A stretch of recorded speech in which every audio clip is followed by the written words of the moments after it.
as promised, we're going to talk about increasing, decreasing, and constant functions, okay? So the language used here for this definition is a little confusing, so I'll try to talk through it. A function is increasing, no, go back, pen mode.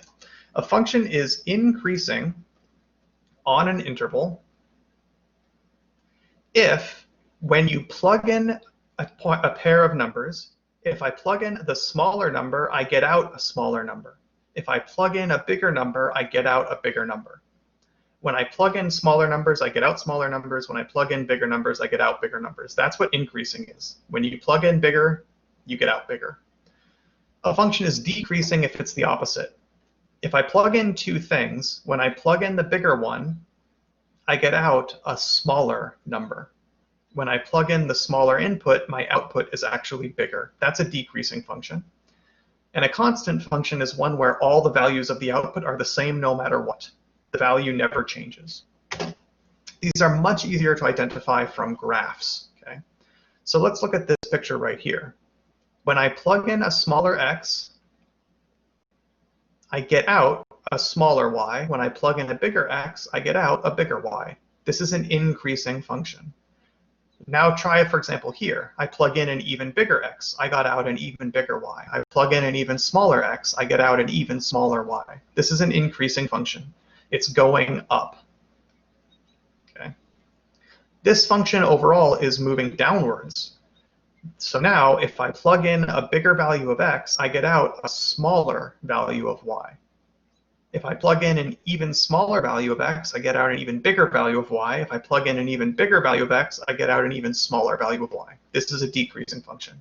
Constant functions are very easy to spot. It's the same value everywhere, so the y value must be a particular number. It's a horizontal line. Constant functions are horizontal lines. Okay, so can you identify on this graph where the function is increasing, where is it decreasing, and where is it constant?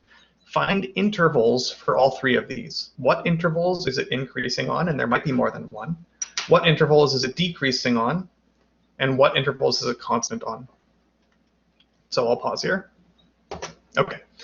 Where is the function increasing? We're asking where is the function going up? Oh, sorry, the first thing they wanted to do is constant. So we are constant on the interval from -4 to 2. Yeah. Where is the function increasing? From -2 to 0, the function is increasing. Okay, so from -2 to 0, the function is increasing. But also from from 3 to 4, the function is increasing again. So on both of these intervals, the function is going up.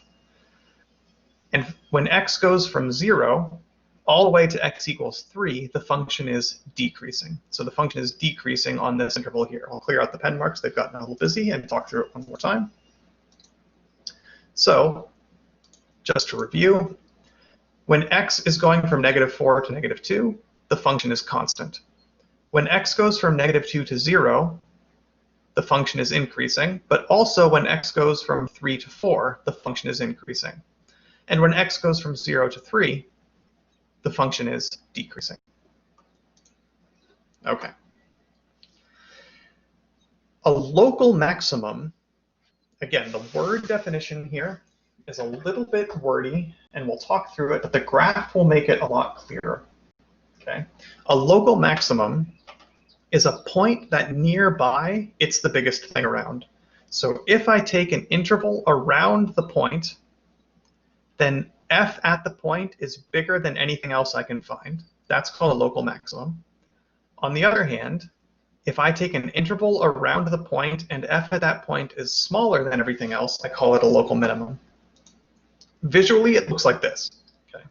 Notice, anywhere nearby any of these x values, if I plug in these x values, what heights do I get out? Smaller than this one, so it's a local maximum. And in this picture, if I plug in x's nearby, what heights do I get out? Bigger than this one, that's a local minimum.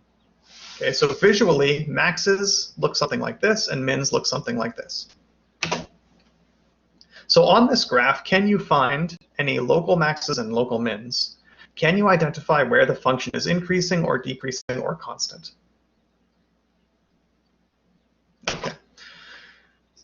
So where does it have local maxes? Find them. Where does it have local mins? Find intervals where it's increasing, decreasing. Okay. So just by looking at the graph, it clearly has a local maximum here. Okay, so the local maximum is f of 0 equals 3. It also has local mins there and there.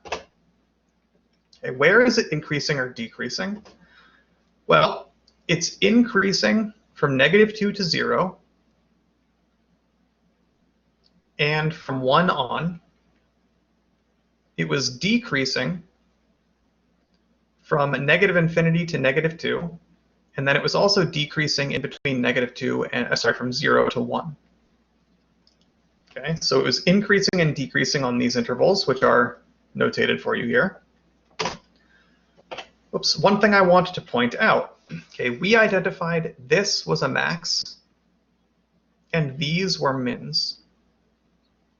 This is highly related, which you'll see if you take calculus, to where the function is decreasing and increasing. If a function is decreasing and then switches to increasing, what happened? A minimum. I was decreasing and then I was increasing, I hit a minimum. On the other hand, if you're increasing and change to decreasing, like here, I'm increasing and here I'm decreasing, what happened when I made the change? We hit a maximum. So in terms of increasing and decreasing, there's this relationship that maxes happen when you go from increasing to decreasing. I was increasing, then I was decreasing, I had a max. Mins happen when you go from decreasing to increasing. Okay, so there's a relationship between where a function is increasing and decreasing compared to where its maxes and mins are. Now that was local maxes and mins. Absolute maxes and mins are a bit different. A local max just has to be the biggest thing nearby. An absolute max has to be the biggest thing everywhere. Similarly for mins. Whoops, wrong direction. So here, for example, is a local min, but it's also a global min because no matter what I get out, it's always bigger than this. This is a local max, but it's also a global max because no matter what I ever get out, I'm not any bigger than that.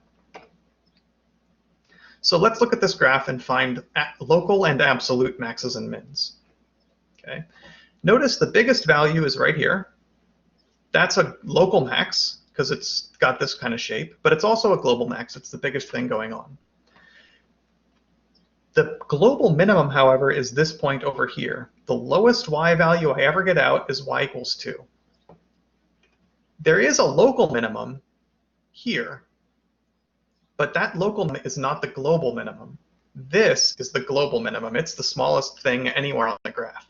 And if the graph has these sort of cutoffs where it doesn't go on forever, the graph just sort of stopped, it's possible for a global min or a global max to not have these sort of hill shapes because of a cutoff. However, if you're not cut off, if you're somewhere inside, then you're looking for these little hills. So maxes occurs at these little hills or maybe at the ends if the domain is cut off. Okay, so can we find the absolute max and absolute min of this function? Well, identify the domain. It just goes from 1 to 4. We're excluding 2. Okay, specifically, 2 is excluded from the domain. There is no absolute maximum. It would be this point, but we specifically cut that point out.